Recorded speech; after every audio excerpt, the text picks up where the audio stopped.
Hello and welcome to PR Learning Lab. My name is Saumya और आज के tutorial में हम Adobe Photoshop के बचे हुए टूल्स के बारे में सीखेंगे। इससे पहले वाले ट्यूटोरियल में हमने पेन टूल को यूज़ करना सीखा था। अगर आपने वो ट्यूटोरियल नहीं देखा है तो उसका लिंक आपको डिस्क्रिप्शन बॉक्स में मिल जाएगा। वीडियो शुरू करने से पहले अगर आपने अभी तक हमारे चैनल को सब्सक्राइब नहीं किया है तो please hit the subscribe button और बेल आइकन को प्रेस करना ना भूलें। सबसे पहले हम जो टूल यूज़ करना सीखेंगे वो है टाइप टूल, जिसे हम हॉरिजॉन्टल टाइप टूल भी कहते हैं। इस टूल की मदद से हम अपनी शीट पर टेक्स्ट को ऐड कर सकते हैं। इस टूल को सिलेक्ट करने का कीबोर्ड शॉर्टकट की होता है कैपिटल T। टेक्स्ट ऐड करना शुरू करने के लिए आपको स्क्रीन पर लेफ्ट क्लिक करना है जहां पर भी आप चाहते हैं कि आपका टेक्स्ट ऐड हो जाए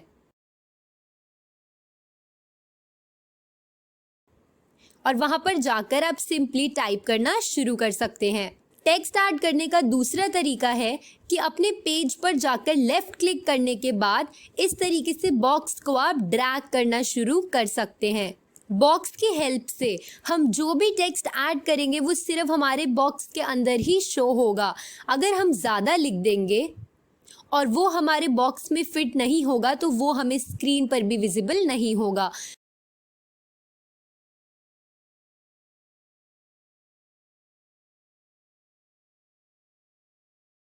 उसके लिए हमें इस तरीके से बॉक्स का साइज इंक्रीज करना पड़ेगा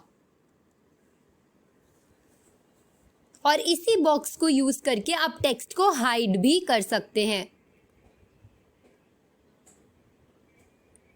अपने टेक्स्ट का फॉन्ट चेंज करने के लिए आपको अपने टेक्स्ट को सिलेक्ट करना है। सिलेक्ट करने के बाद आपको ऊपर यहाँ पर इस बटन पर क्लिक करना है।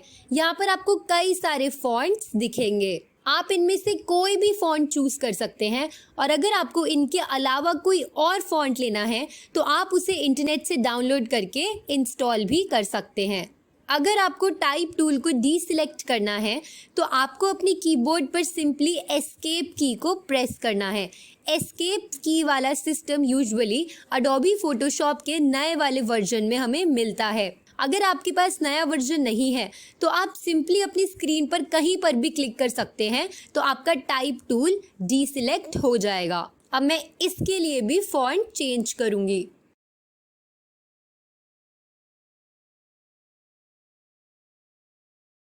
मैंने फॉन्ट चेंज कर लिया है और यहाँ से अब मैं फॉन्ट का टाइप भी चेंज करूंगी, जैसे कि लाइट, इटैलिक, बोल्ड इटैलिक। ये सारे टाइप्स हर फॉन्ट के लिए अवेलेबल नहीं होते हैं। केवल कुछ ही ऐसे फॉन्ट्स हैं जिनके लिए आपको ये सारे टाइप देखने को मिलेंगे। अगर आपको फॉन्ट साइज इंक्रीज करना है तो आपको सिंपली अपने टेक्स्ट को सिलेक्ट करना है और यहाँ पर क्लिक करके आप इस तरीके से साइज भी इंक्रीज कर सकते हैं। और अगर आपको अपने टेक्स्ट को मूव करना है तो आपको कीबोर्ड पर V की को प्रेस करना है। V की प्रेस करके आपका मूव टूल सिलेक्ट हो जाएगा। फिर आप अपने टेक्स्ट को ड्रैग करके कहीं पर भी मूव कर सकते हैं। अगर आपको अपना फॉन्ट साइज 72 pt से ज़्यादा करना है तो आप सिंपली क्लिक करके कोई भी फॉन्ट साइज लिख कर भी इंक्रीज कर सकते हैं।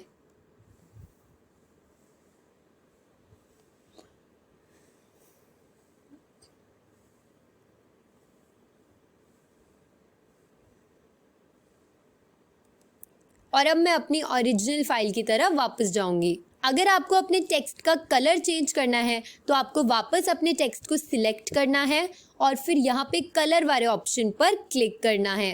कई सारे कलर ऑप्शंस आपको यहाँ पे नजर आएंगे। मैं इसको ब्लू कलर का करूंगी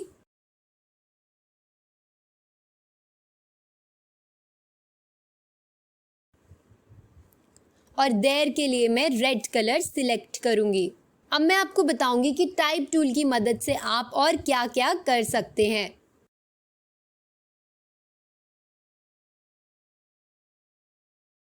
मैं इस बॉक्स को ऐसे ही छोड़ दूंगी और अब मैं फॉन्ट साइज को चेंज करूंगी। अभी आप देख सकते हैं कि जो टेक्स्ट है वो इस टाइम पर सेंटर अलाइन है, यानी कि वो बीच में है। अगर आपको अपने टेक्स्ट को लेफ्ट अलाइन या फिर राइट अलाइन करना है तो आपको सिंपली उस पर क्लिक करना है और यहाँ पर ऊपर अलाइनमेंट ऑप्शंस पर क्लिक करना है। अगर आप लेफ्ट अलाइन पे क्लिक करेंगे तो टेक्स्ट लेफ्ट अलाइन हो जाएगा और राइट वाले पे क्लिक करेंगे तो आपका टेक्स्ट राइट अलाइन हो जाएगा। अगर आपको इसको एडिट करने के लिए और ऑप्शंस की ज़रूरत है तो यहाँ पर आपको कैरेक्टर टैब पर क्लिक करना है। आप यहाँ से भी अपना फॉन्ट स्टाइल चेंज कर सकते हैं। कैरेक्टर टैब के अंदर आपको फॉन्ट से रिलेटेड और भी कई ऑप्शंस नज़र आते हैं। अब मैं आपको बताऊंगी कि ये वाला ऑप्शन किस तरीके से काम करता है। आपको अपने पूरे टेक्स्ट को सिलेक्ट करना है और अब आप इसके बीच में स्पेसेस को चेंज कर सकते हैं। अब आप देखेंगे कि लाइंस के बीच में स्पेस किस तरीके से चेंज हो गई है। अब मैं वापस ओरिजिनल वाले की तरफ जाऊंगी। ये जो दूसरा ऑप्शन आपको नज़र आता है, इसकी मदद से आप अपने टेक्स्ट का साइज चेंज कर सकते हैं, यानी कि आप अपने टेक्स्ट को और स्ट्रेच कर सकते हैं। अगर आपको अपने पैराग्राफ के नीचे या फिर ऊपर थोड़ी सी स्पेस खाली छोड़नी हो तो उसके लिए आप इस वाले ऑप्शन का यूज़ कर सकते हैं। अभी मैंने आपको बताया था कि अगर आपको लाइंस के बीच में स्पेस बढ़ानी हो तो आप किस तरीके से बढ़ाएंगे, पर यहाँ पर जो ये वाला ऑप्शन है इसकी मदद से आप हर वर्ड या फिर हर लेटर के बीच में भी स्पेस बढ़ा सकते हैं।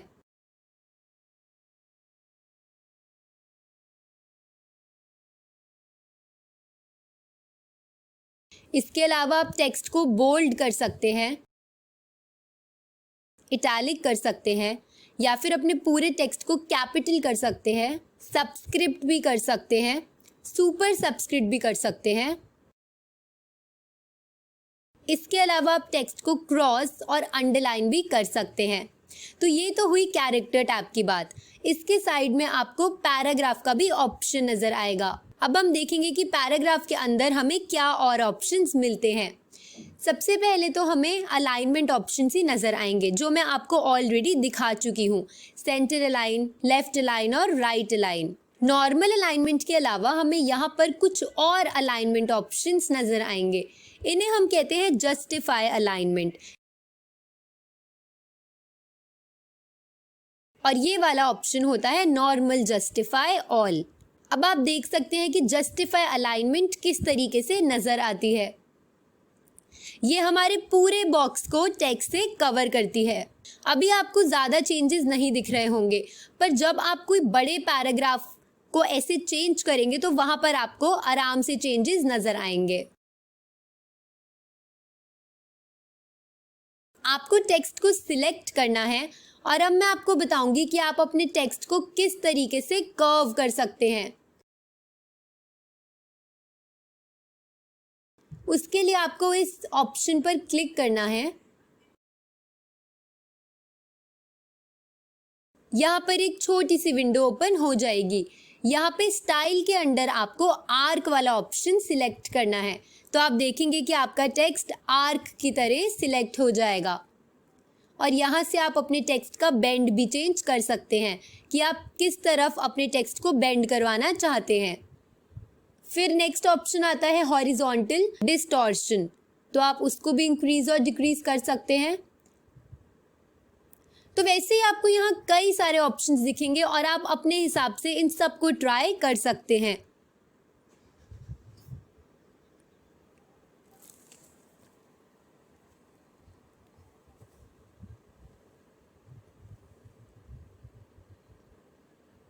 अभी हमने हॉरिजॉन्टल टाइप टूल को यूज़ करना सीखा।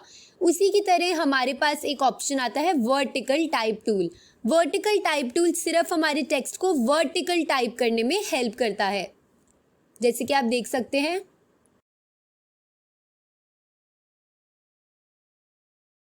आप जो भी टाइप करेंगे वो वर्टिकल डायरेक्शन में हमें लिखा हुआ नजर आएगा।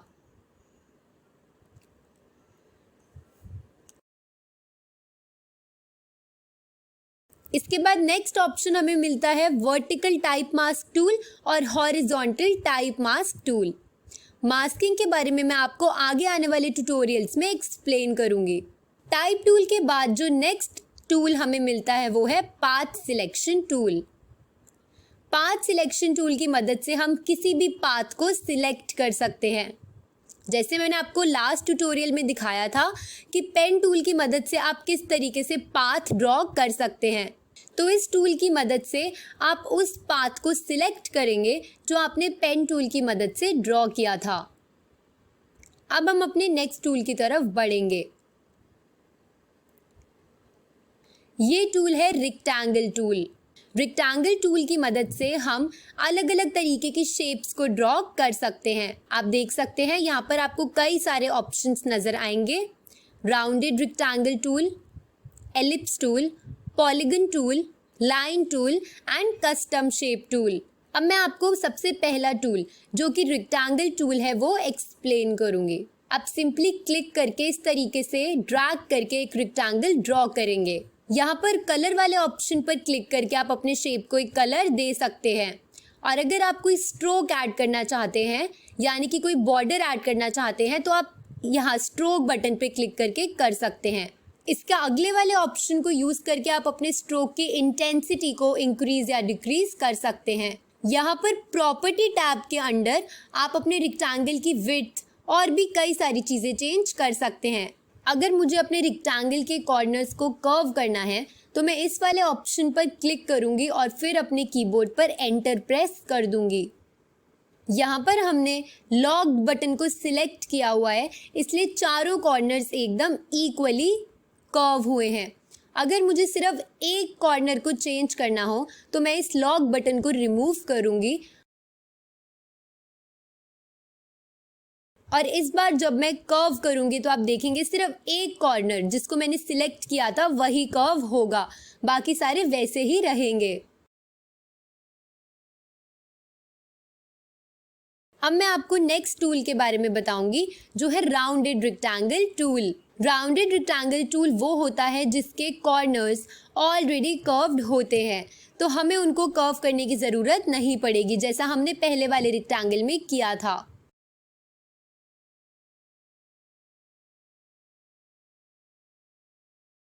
अब मैं आपको इन शेप्स के बारे में कुछ इंटरेस्टिंग चीज़ें बताऊंगी।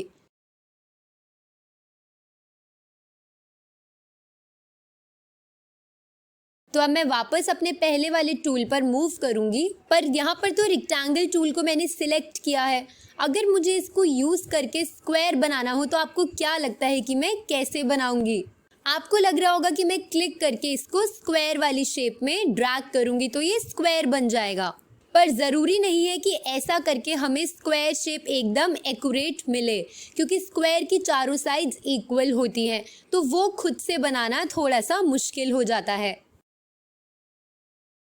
स्क्वायर बनाने के लिए आप सिंपली अपने माउस से लेफ़्ट क्लिक करें और अपने कीबोर्ड पर शिफ्ट बटन को प्रेस करके इस तरीके से ड्रैग करना शुरू करेंगे तो आपको एक स्क्वायर बनता हुआ दिखेगा। जैसा कि मैंने आपको पहले वाली वीडियोस में बताया था कि शिफ्ट बटन का यूज़ हम प्रोपोर्शनल चीज़ें बनाने के लिए करते हैं, यानी कि वो चीज़ें जिनकी साइड्स या फिर एंगल्स एकदम इक्वल होते हैं। अब मैं आपको एक और स्क्वायर वापस से शिफ्ट का यूज़ करके बना के दिखाऊंगी।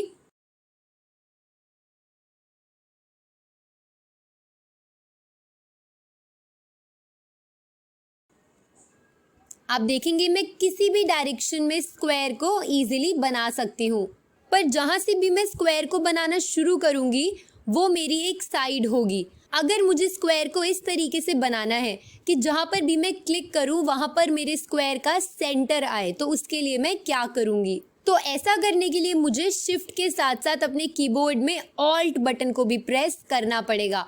अब मैं जहाँ पर भी क्लिक करके स्क्वायर बनाना शुरू करूँगी वहाँ पर मेरे स्क्वायर का सेंटर पड़ेगा। अब मैं राउंडेड रेक्टेंगल टूल बनाना शुरू करूँगी तो मैं लेफ़्ट क्लिक करके इस तरीके से ड्रैग करूँगी और साथ में अपने कीबोर्ड पर शिफ्ट बटन को प्रेस भी करूँगी, तो आप देखेंगे यहाँ पर राउंडेड रेक्टेंगल की जगह राउंडेड स्क्वायर बना हुआ नज़र आएगा। अब मैं कंट्रोल Z करके ये सारी शेप्स हटा दूंगी। ऐसे ही अगर आपको सर्कल बनाना हो तो आप क्या करेंगे? उसके लिए आपको ये एलिप्स टूल को सिलेक्ट करना है और अगेन इसमें भी आप इसकी हाइट, विड्थ, कलर और स्ट्रोक चेंज कर सकते हैं। पर अगर आपको एलिप्स को यूज करके एक सर्कल फॉर्म करना हो तो आप क्या करेंगे? तो सबसे पहले मैं इस शीट को क्लीन करूंगी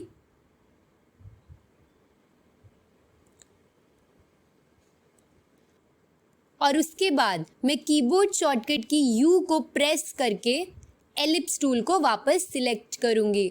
पर इस बार सर्कल बनाने के लिए मैं क्लिक करने के साथ साथ अपने कीबोर्ड पर शिफ्ट बटन भी प्रेस करूंगी, तो आप देखेंगे कि एलिप्स की जगह मुझे सर्कल बनता हुआ नजर आएगा। और अगर मैं चाहती हूँ कि जहाँ पर मैं क्लिक करूँ वहाँ पर मेरे सर्कल का सेंटर आए, तो जैसा हमने रेक्टेंगल के लिए किया था, इस बार हम अपने कीबोर्ड पर शिफ्ट के साथ साथ ऑल्ट बटन को भी प्रेस करेंगे। अब हम अपने नेक्स्ट टूल की तरफ मूव करेंगे जो है पॉलीगन टूल। पॉलीगन टूल पे क्लिक करके मैं इस तरीके से पॉलीगन को ड्रॉ करूंगी। अगर मैं चाहती हूँ कि मेरे पॉलीगन की सारी साइड्स एकदम इक्वल हो और प्रोपोर्शनेट हो, तो मैं शिफ्ट को क्लिक करके अपने पॉलीगन की साइड्स को प्रोपोर्शनेट बना सकती हूँ। और अगर मैं चाहती हूँ कि जहाँ पर मैं क्लिक करूँ वहाँ पर इसका सेंटर आए, तो मैं शिफ्ट के साथ साथ ऑल्ट बटन प्रेस करके पॉलीगन को ड्रॉ करूँगी।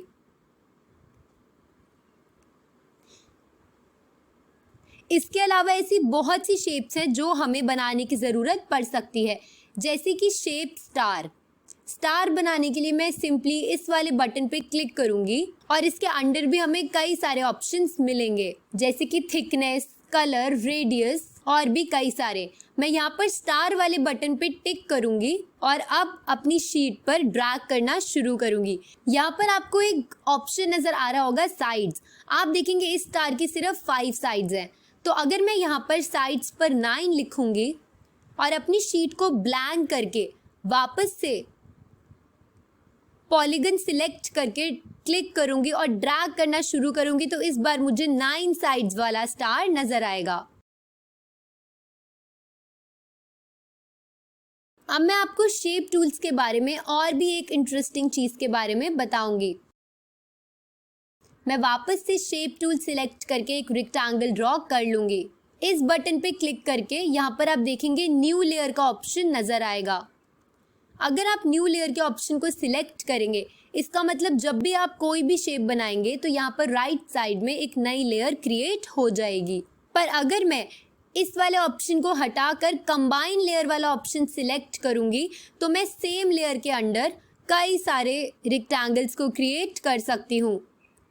जैसे कि आप देख सकते हैं कि इस तरीके से मेरी शेप्स कंबाइन हो गई हैं। तो इस तरीके से आप बहुत सारी शेप्स को एक साथ मर्ज और कंबाइन कर सकते हैं।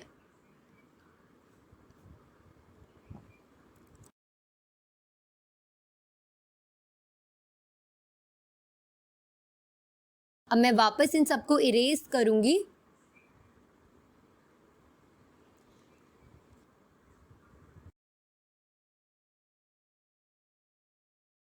और अब मैं सबट्रैक्ट फ्रंट शेप वाले ऑप्शन को सिलेक्ट करूंगी।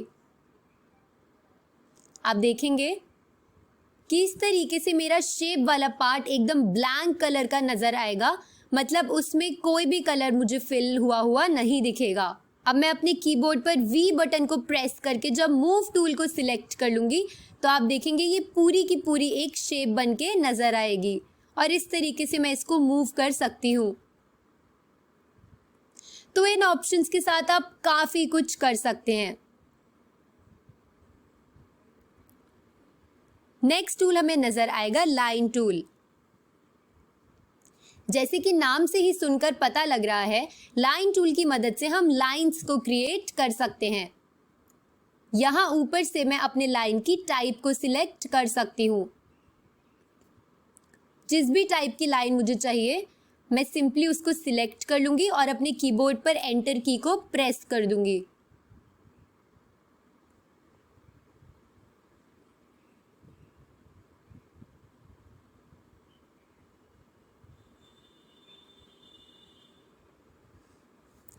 जैसे कि आप देख सकते हैं यहाँ पर वाइट स्ट्रोक सिलेक्टेड है, इसलिए हमें ये लाइंस विजिबल नहीं हो रही हैं। जब मैं स्ट्रोक कलर को चेंज कर दूंगी, अब आपको ये लाइंस विजिबल होना शुरू हो जाएंगी।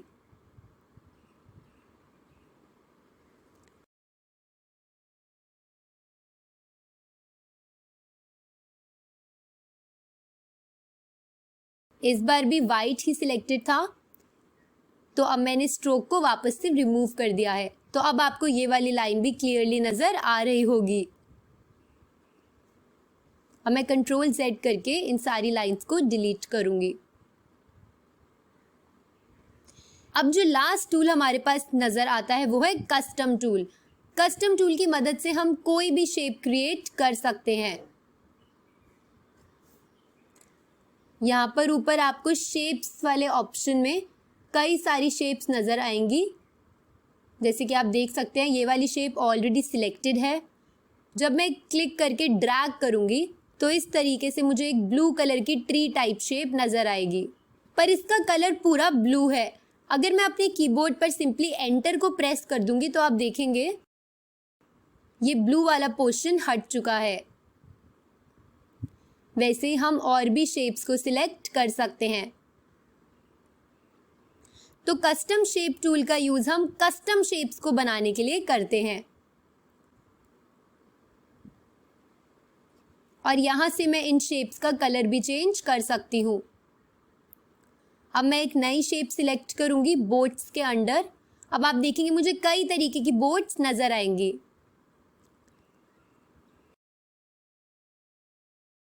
इस बोट का कलर चेंज करने के लिए मैं यहां से कलर भी चेंज कर सकती हूं।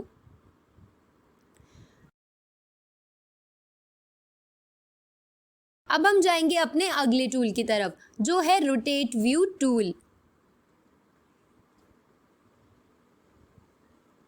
रोटेट व्यू टूल हमारे व्यू को रोटेट करने में हेल्प करता है। तो सबसे पहले मैं कोई भी शेप यहां पर ड्रॉ करूंगी शेप टूल का यूज करके। और अब मैं यहां पर व्यू टूल को सिलेक्ट करूंगी। व्यू टूल को सिलेक्ट करके मैं जैसे क्लिक करके इस पेज को रोटेट करना शुरू होंगी, आप देखेंगे कि अलग अलग तरीके से आप अपनी शेप को देख सकते हैं।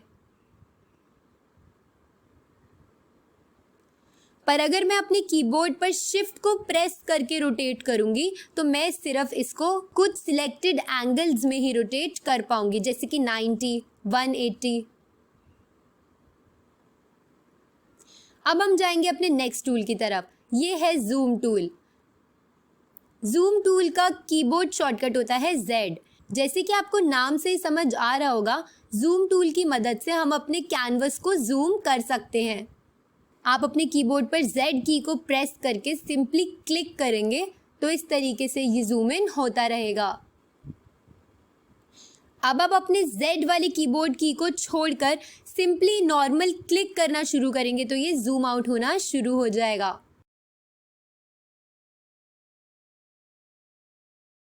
यहाँ पर आपको ये 3 डॉट्स नज़र आ रहे होंगे।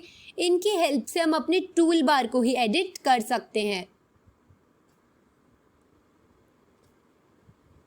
जैसे कि आप देखेंगे मेरे डिफ़ॉल्ट टूल्स इस तरीके से नज़र आएंगे, क्योंकि इन टूल्स को मैं सबसे ज़्यादा यूज़ करती हूँ। मैं इनको ड्रैग करके इजीली ऊपर नीचे कर सकती हूँ।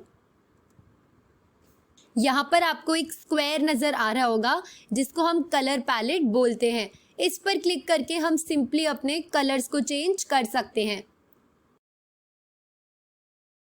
जैसे कि मैं यहाँ पर बैकग्राउंड कलर वाले बटन पे क्लिक करके ब्लू वाले ऑप्शन को सिलेक्ट करूँगी, पर अभी मैंने कोई टूल सिलेक्ट नहीं किया है तो मैं ब्रश टूल सिलेक्ट करूँगी।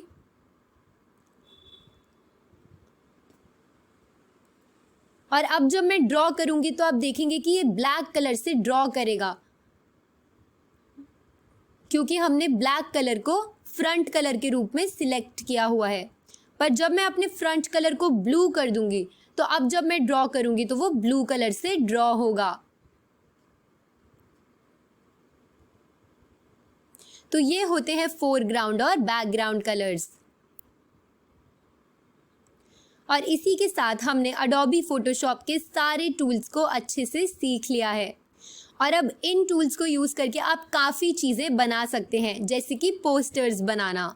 पर फोटोशॉप का प्रॉपर यूटिलाइजेशन सीखने के लिए सिर्फ टूल्स सीखना ही काफ़ी नहीं होता। बाकी चीज़ों के बारे में हम अपने आगे आने वाले ट्यूटोरियल्स में बात करेंगे।